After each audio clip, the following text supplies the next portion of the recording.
저는 지난주 예전에 한 교회에서 하나님을 섬겼던 어느 목사님을 찾아뵀어요. 올해 연세가 77이 되셨죠.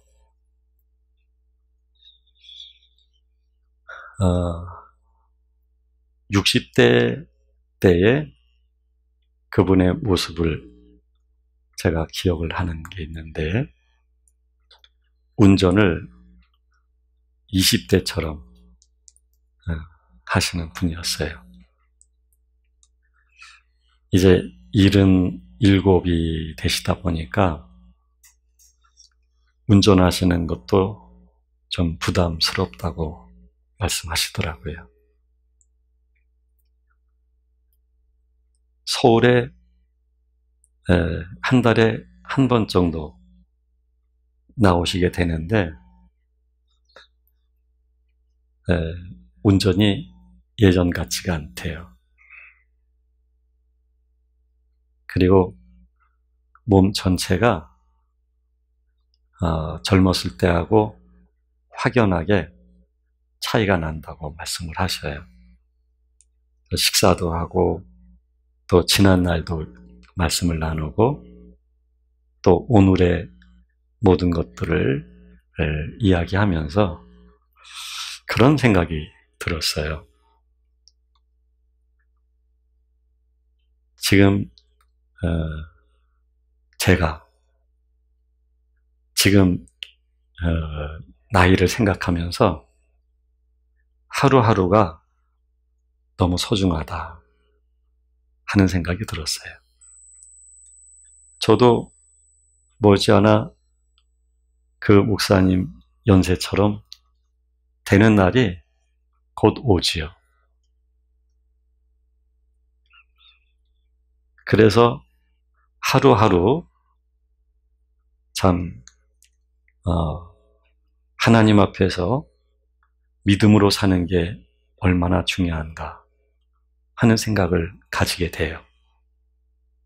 그래서 하나님께 그런 기도를 드렸어요. 하나님, 제가 정말 원하는 것은 항상 반복된 말씀을 드리는 거지만, 이 반복된 말씀을 드리면서도 제가 실증나지 않고 늘 새롭게 말씀을 드리는 것은 나는 하나님의 온전한 소유가 되고 싶은 것입니다.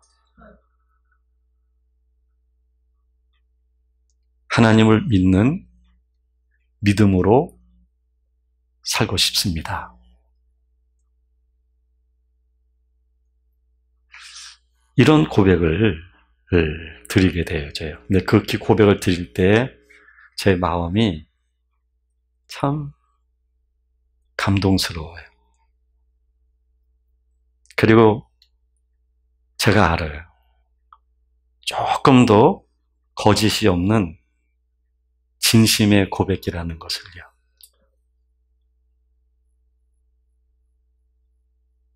그래서 하나님께 그런 기도를 드렸죠. 저와 함께 하시는 모든 지체분들도 저와 동일한 진심의 마음을 가지고 있습니다. 우리 모두가 하나님을 믿는 믿음 가운데 하나님의 온전한 소유가 되어지도록 하나님이 우리를 인도해 주세요. 그 기도를 드렸어요. 여러분, 이 믿음으로 산다는 게 참 얼마나 중요한지 몰라요. 이 믿음이라고 하는 거는 그냥 내가 객관적인 하나님과 하나님의 말씀을 그냥 지적으로 공감하는 정도가 믿음이 아니에요. 그렇습니다 하고 인정해 드리는 게 믿음이 아닙니다. 우리가 굉장히 어떤 그 감정의 흐름에서 순간적이고 또 다소 한참 동안 그 하나님을 믿어지는 마음을 가질 때가 있을 수 있어요. 감정적으로요. 그러니까 이 감정적인 어떤 공감과 동의도 그 정도가 믿음이 아니에요.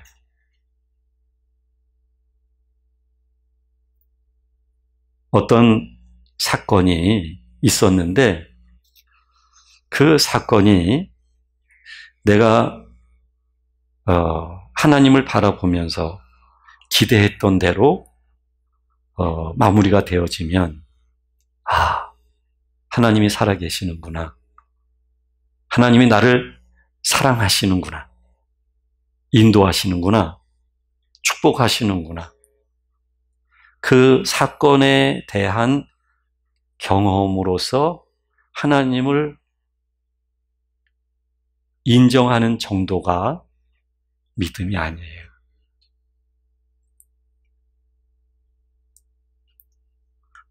믿음이라는 것은요,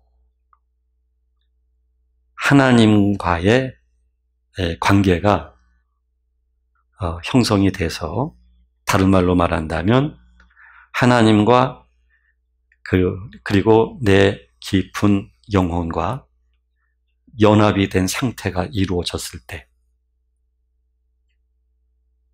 그러니까 하나님의 존재가 영으로 우리 존재 속에 깊이 들어와 계실 때, 나라고 하는 존재 그 근본 자체가 하나님의 임재에 의해서 변화가 되어졌을 때, 이때 흐르는 일체 모든 고백이 믿음의 고백이고, 이 상태가 믿음인 거예요. 그래서 요한복음을 보게 되면요, 예수님께서 많은 사람들 앞에서 말씀을 나누시잖아요. 그런데 시간이 흐르다 보니까 배가 고프기 시작을 한 거죠. 이 많은 사람들 배가 고픈데 참 돈으로 환산하게 되면 어마어마한 돈인데 어떻게 했으면 좋겠습니까? 이 중에 어린아이가 오병이어 5개의 떡과 2마리의 물고기만, 한 사람의 도시락만 가지고 있는데 이걸로 어떻게 할 수 있겠습니까? 예수님께서 그것을 가지고 오라고 말씀하시고 축사를 하셔요. 그리고 나누어 줘라. 근데 나눌 때마다 이 도시락 안에는 그 오병이어가 자꾸 생기는 거예요. 그래서 5,000명이 넘는 모든 사람들이 배불리 먹은 거죠. 이런 기적을 행하신 다음에 주님께서 장소를 이동을 했을 때 많은 사람들이 주님을 따라온 거예요. 이랬을 때 주님이 하시는 말씀이, 너희가 나를 찾는 거는 떡을 먹고 배부른 까닭이다. 즉 오병이어를 그들이 먹고 배가 부르다 보니까 이분을 쫓아다니면 경제적인 그런 문제가 해결되고 로마의 식민지로 있는데 정치적인 문제도 해결될 수 있겠다라고 생각을 한 것이죠. 즉 육의 것을 육으로 해석을 한 것이죠. 그러면서 우리 주님이 하시는 말씀이, 썩을 양식을 위해서 일하지 말고 영생하도록 있는 양식을 위하여 하라. 이런 말씀을 하시는 거예요. 무엇을 먹을까? 무엇을 입을까? 염려하지 마라. 너희는 오직 그의 나라와 그의 의를 구하라. 우리 주님이 말씀하시는 거예요. 우리에게 급한 건 떡의 문제잖아요. 우리에게 급한 건 이 육이 행복하고 편안하게 살 수 있는 모든 환경적인 문제잖아요. 근데 우리 주님이 그 양식은 썩을 양식이라는 거예요. 그걸 위하여 일하지 말라. 즉, 노동행위를 하지 말라는 얘기가 아니죠. 그것만을 위하여 그게 마치 전부인 것으로 생각하고 쫓고 그렇게 살아가지 말아라. 그러면서 영생하도록 있는 양식을 위하여 하라. 이 양식은 인자가 너희에게 주리니 인자는 하나님께서 인치신 자니라. 즉 예수님이 주시는 그 떡을 먹어야 영생한다는 얘기예요. 그러면서 이런 말씀을 이어해요. 내가 진실로 너희에게 이르는데 모세가 너희에게 하늘로부터 떡을 준 것이 아니라 내 아버지께서 너희에게 하늘로부터 참 떡을 주시나니 하나님의 떡은 하늘에서 내려 세상에 생명을 주는 것이니라. 그리고 자신이 주는 떡이 바로 생명이요. 따라서 생명의 떡이다라고 말씀하시면서 이 떡은 하늘에서부터 내려온 것이다 라고 우리 주님이 말씀하셔요. 그리고 이런 말씀도 합니다. 너희 조상들은 광야에서 만나를 먹었어도 죽었지만 그 만나를 먹었어도 죽었다는 얘기죠. 네, 죽었지만 이는 하늘에서 내려오는 떡이니 사람으로 하여금 먹고 죽지 아니하게 하는 것이니라. 나는 하늘에서 내려온 살아있는 떡이니 사람이 이 떡을 먹으면 영생하리라. 내가 줄 떡은 곧 세상의 생명을 위한 내 살이니라. 라고 말씀하시면서 곧 죽음이 임박했음을 말씀하시는 것이고 그 죽음은 곧 떡이 되신 우리의 주님을 우리에게 주시기 위해서이다 라는 걸 말씀하시는 거죠. 예수님의 죽으심이 예수님의 개인적 영향력이 그치거나 무의무로 끝나는 것이 아니라 그것이 곧 썩을 양식이 아닌 영생케 하는 양식이 너희들에게 주어지기 위한 하나님의 뜻이다라는 것을 지금 예수님이 말씀하시는 거죠. 그래서 한 걸음 나아가 내가 진실로 진실로 너희에게 이르노니 인자의 살을 먹지 아니하고 인자의 피를 마시지 아니하면 너희 속에는 생명이 없느니라. 즉 예수님의 죽음을 의미하는 거죠. 그 죽음으로 인하여 예수님의 살과 예수님의 피를 우리가 먹어야 우리 안에 생명이 흐른다는 것을 말씀하시는 거예요. 그래서 사도 바울은 이 부분을 이렇게 말을 하죠. 우리들이 하나님으로부터 부르심을 받았는데 예수 그리스도의 죽음에 연합되지 아니하면 안 된다. 예수 그리스도의 죽음에 우리가 또한 연합이 되어야 부활의 영광에 이르게 되어지고 영생케 되어진다는 것을 사도 바울은 말씀하고 있는 거예요. 그래서 주님이 내 살을 먹고 내 피를 마시는 자는 영생을 가졌고 마지막 날에 내가 그를 다시 살리니 내 살은 참된 양식이요 내 피는 참된 음료로다. 이 살을 먹고 내 피를 마시는 자는 내 안에 거하고 나도 그 안에 거하나니. 즉, 이 살과 이 피를 먹는다. 즉, 예수 그리스도와 더불어 죽음의 자리에 우리가 함께 있게 될 때에 죽으시고 부활하셔서 영으로 예수님이 우리에게 오셔서 우리가 예수 그리스도 안에, 그리스도가 우리 안에 거하게 되신다라는 걸 말씀하고 있는 거예요. 이게 얼마나 신비한 말씀입니까? 썩을 양식으로 배부른 사람들이, 그 목적으로 예수님을 쫓은 사람들은 이 신령한 말씀을 이해하기가 어려운 거죠. 그래서 우리 주님이 살리는 것은 영이니 육은 무익하니라, 이 말씀을 하는 거예요.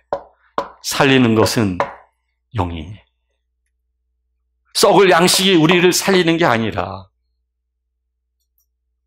육이 우리를 유익하게 하는 것이 아니라 육은 매우 무익하고 그리고 우리를 살리는 것은 영이시다. 즉 예수님이 영으로 우리 속에 거하심으로 인하여 내가 그리스도 예수 안에 거하게 되어지고 이로써 우리가 살게 된다, 이렇게 말씀하고 있는 거예요. 따라서 믿음이라는 것은 이 말씀에 대한 지식을 근거로 해서 인정하는 게 아니라 우리 안에 떡으로 또는 음료로 오셔서 영으로 우리 안에 계신 주 예수 그리스도로 인하여 우리 안에는 그리스도와 연합된 우리 자신이 되었기에 우리 자체의 상태가 하나님의 사람이 된 거예요. 주의 생명이 흐르는 그런 사람들이 된 거예요. 그래서 우리 존재 자체가 내적에서부터 변화가 일어나는 거예요. 그러니까 내가 사는 게 아닌 거죠. 더 이상 내가 사는 게 아니라 내 안에 사는 그리스도를 믿는 믿음으로 사는 것이죠. 그래서 믿음이라고 하는 것은 여러분 어떤 경험을 내가 종교적으로 해석을 하고 그 해석되어진 것을 내가 공감하는 게 믿음이 아니라 내 안에 주님이 계심으로 인하여 내가 주의 소유로서 주의 사람이 되었기 때문에 고백이 되어지는 것. 그 내면에서 흐르는 마음으로 살게 되어지는 것. 주의 영이 우리 안에 흐르는 것. 그게 곧 믿음이거든요. 그래서 아까 말씀드린 것처럼 제가 하나님의 온전한 소유로서 믿음으로 살고 싶습니다 라는 고백은 바로 이 말씀을 담아서 드리는 고백인 거예요.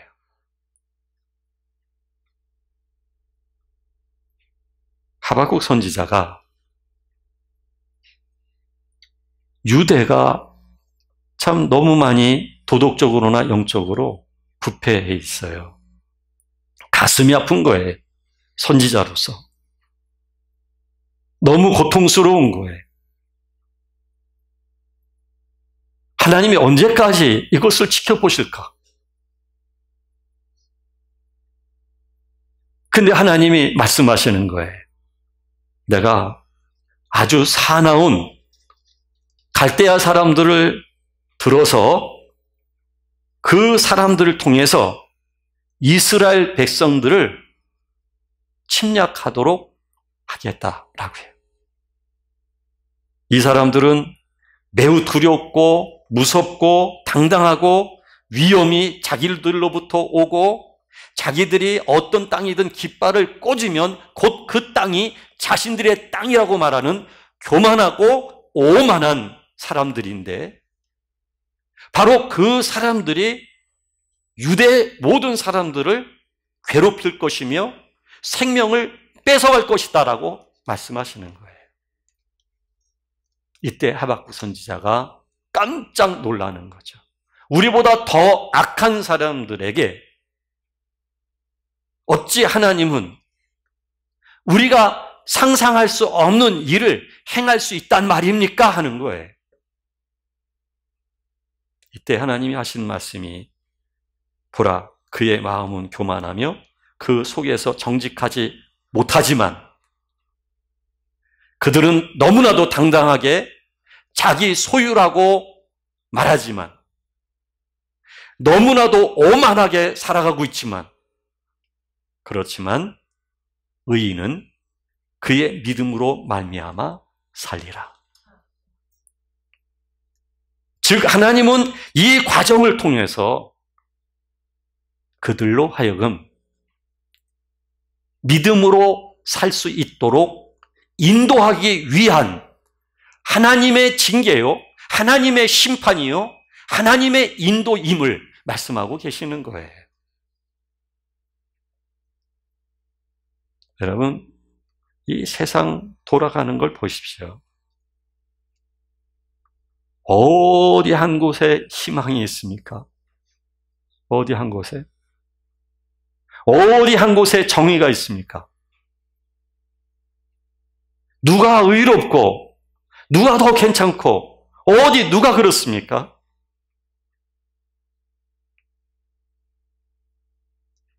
우리는 상대적 박탈감과 빈곤과 그리고 여러 가지 환경들로 인하여 곤고해야 하고 있지만 그럼에도 불구하고 의인은 믿음으로 살리라.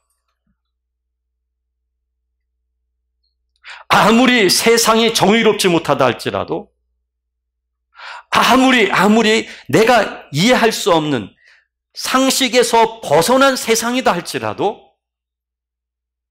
세상 모두가 다 그러하다 할지라도 의인은 믿음으로 사는 것입니다. 그 믿음이라고 하는 것은 내가 가지고 있는 종교적 신념이 아닙니다.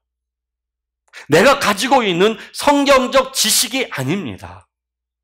나는 교회의 소속으로서 그 교회라고 하는 진영의 입장에서 말하며 사는 것이 아닙니다. 믿음으로 사는 것이죠. 이 믿음이라고 하는 이것은 주와 함께 사는 거예요. 주와 함께. 즉, 주와 함께 죽는 거예요. 죽는 거. 그 어떤 죽음이냐면 육의 죽음이에요. 육의 죽음. 오늘 사도 바울은요, 자신에게 유익하던 모든 것들을 그리스도를 위하여 해로 여긴다고 말하고 있어요. 이때 당시 유대 종교인이 개종해서 교회 안에 들어와 있음에도 불구하고 이들이 강조하는 것은 종교적 전통이에요.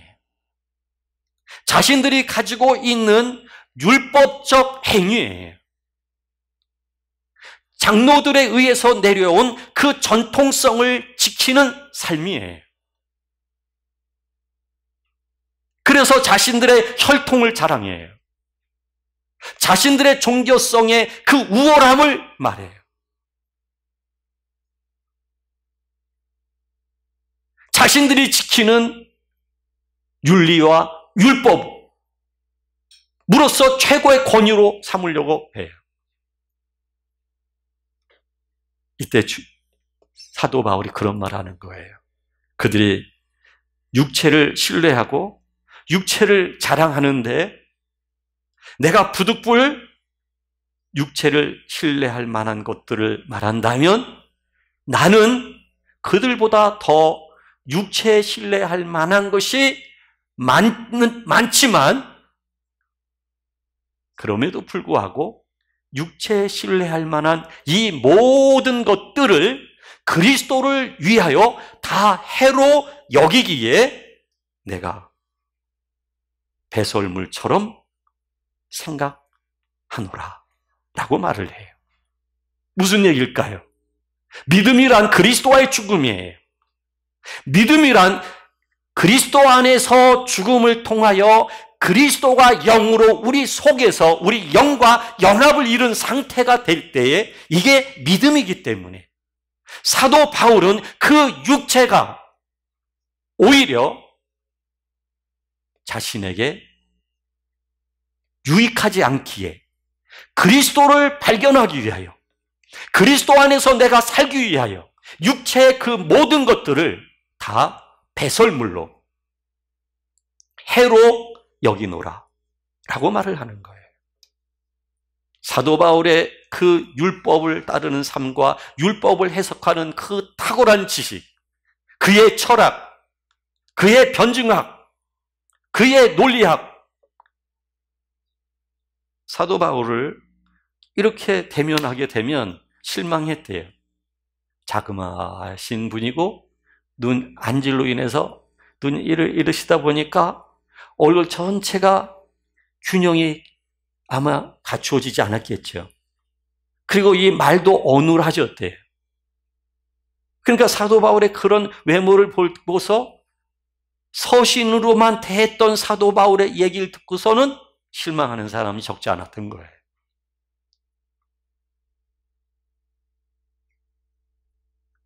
그 사도 바울이 보낸 그 서신을 보게 되면 그의 철학과 그의 논리와 그 속에 담겨져 있는 하나님의 능력 등등이 모든 사람들로 하여금 깜짝 놀라게 해요. 그 서신을 볼 때 이들은 감동을 해요.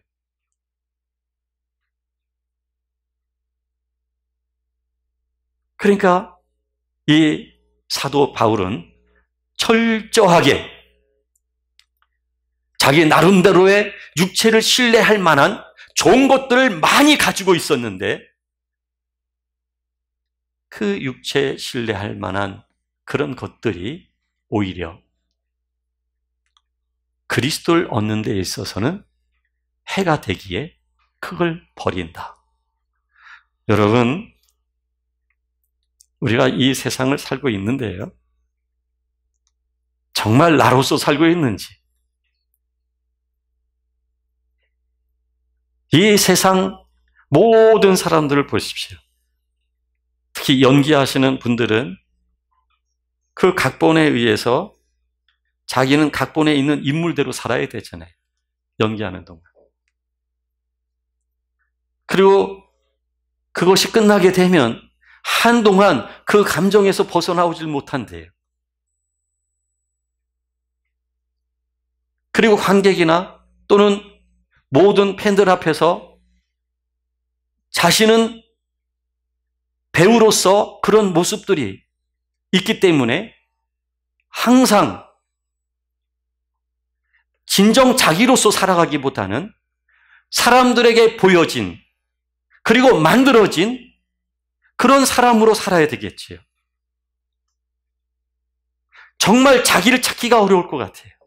나를 찾기가. 이게 배우만의 얘기가 아니에요. 우리가 이 세상 살아가면서요, 얼마나 진정 자기가 없는 다른 사회에 의해서 가공되어진 인물로서 우리가 살아가고 있는지. 이게 다 육체예요, 육체. 내가 어떤 큰 일을 했다 할지라도 그 큰 일의 업적인 문제가 아니에요.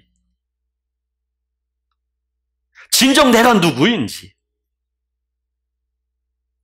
정말 내가 누구인지.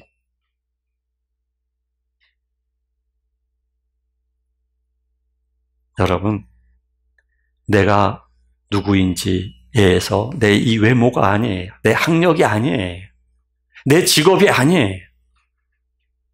그게 진정 내가 아니에요. 여러분, 연세 드신 요양원에 계신 분들 가보십시오. 더 이상 그분이 왕성하게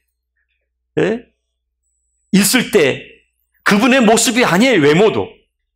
신분도 그런 분이 아니에요, 여러분. 그러니까 진정 이분이 현직에 있을 때 그 모습이 자기로 착각한다면 이건 완전 완벽한 착각이에요. 사회에 의해서 가공된, 자기 자신에 의해서 가공되어진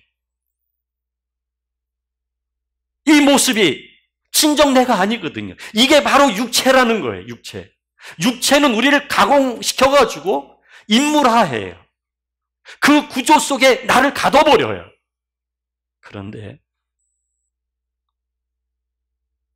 어제도 어느 집사님의 어느 분이 간암으로 돌아가셨어요. 젊은 분이. 여러분, 죽음 직전의 마음이 어떨까? 저는 항상 생각을 해봐요. 죽음 직전에. 그러면 지금까지 살아왔던 그 모든 삶이 과연 자기였는지. 죽음 직전에 있을 때 자신의 모습을 보면 과연 그게 자기였는지. 신기를 쫓아서 가는 거예요, 계속해서. 제가 미국에서 횡단을 하면서 저쪽 보니까는 물이 있더라고요. 달려도 없는 거예요. 신기루예요, 신기루.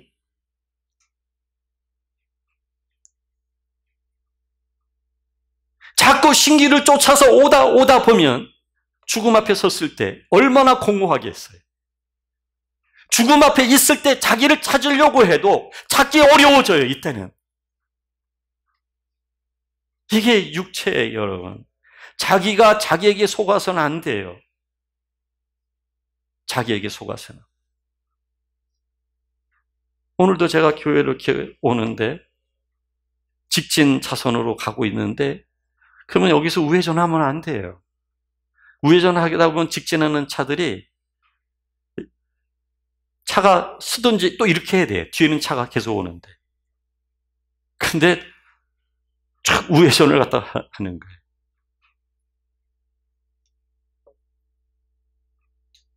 그러니까 위험을 알리기 위해서 크락션을 울려요.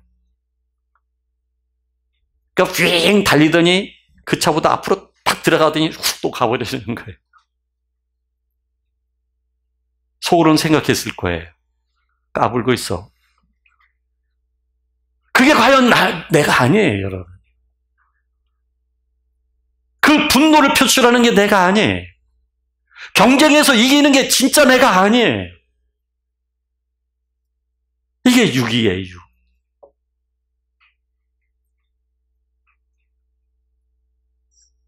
그래서 사도 바울은 자신에게 그동안 유익했던 것까지도 보니까 그게 진정 그리스도를 아는 데 있어서 유익하지 않다는 걸 발견했기 때문에 배설물처럼 여긴다라고 말하고 있는 거예요.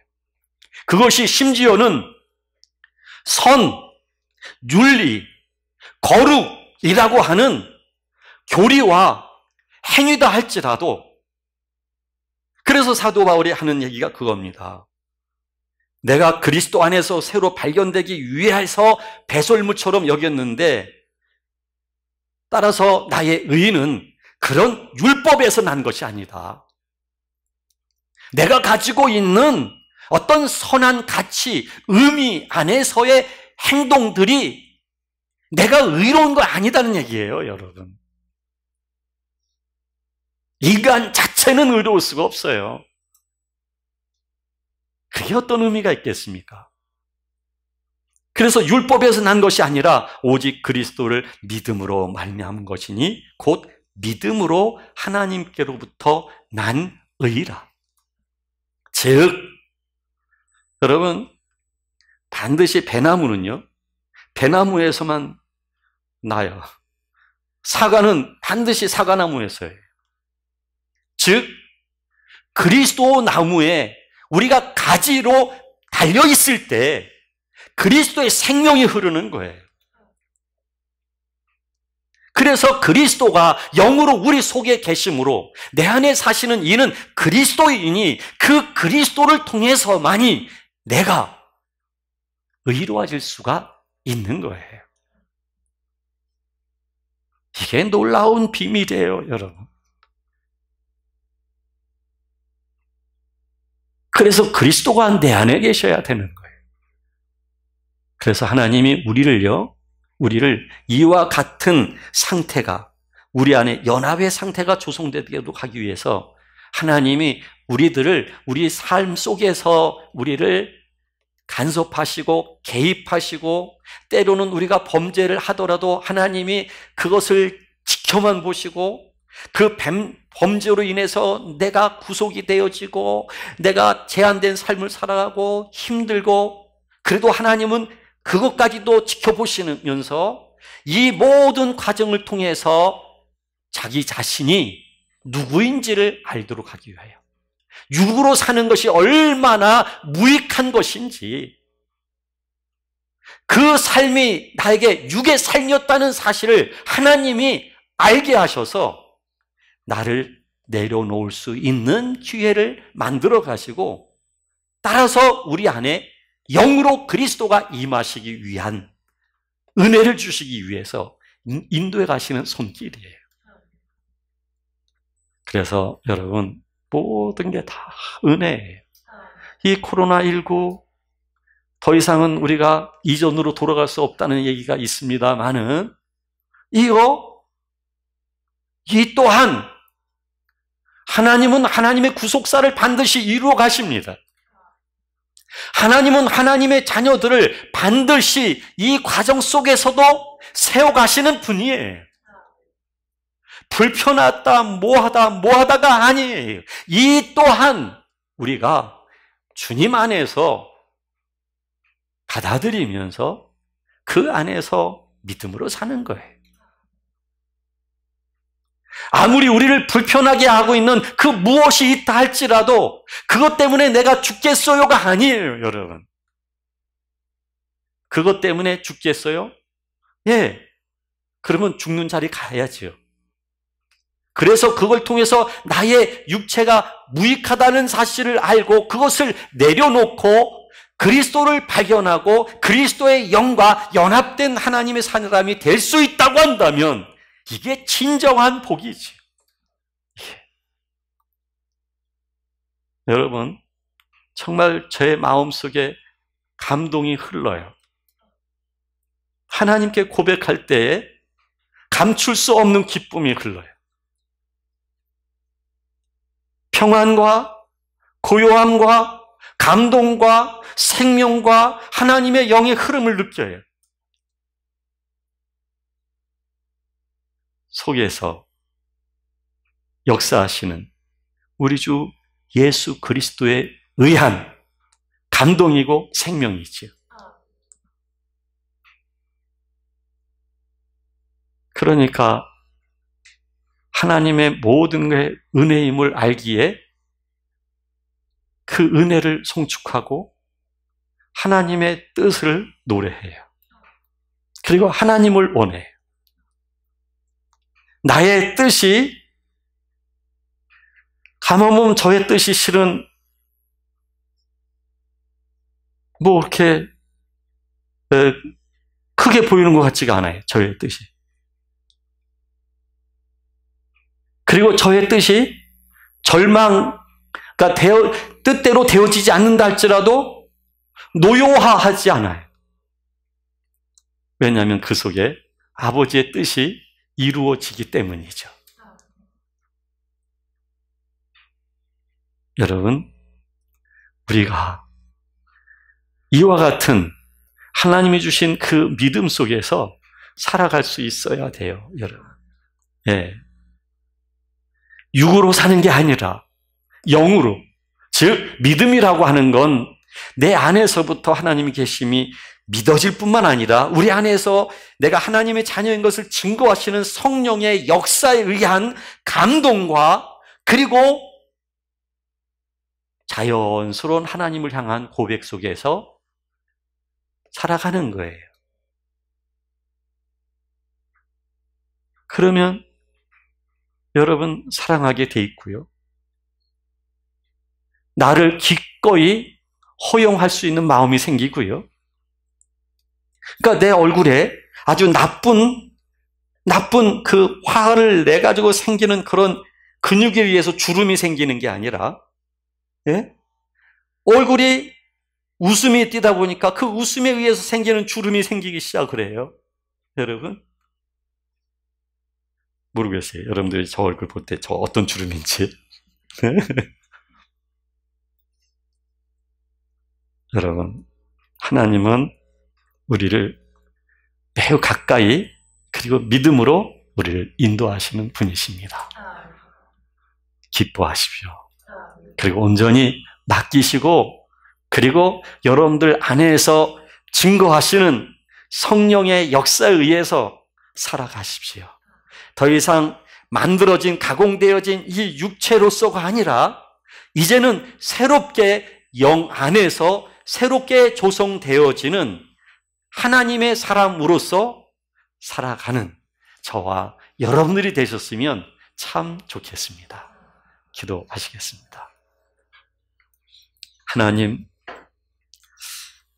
하시는 일은 우리에게 어마어마한 은혜이며 복입니다. 그래서 하나님께 감사를 드립니다. 하나님의 일을 행하시기를 원합니다. 우리는 하나님의 뜻을 존중하며 하나님이 영원히 영광을 받으시기를 간절히 원합니다. 우리 안에서 역사하시는 성령의 역사 위에서 감동하며 따라가는 저희 모두가 되도록 역사해 주옵소서. 예수님의 이름으로 기도드리옵나이다. 아멘.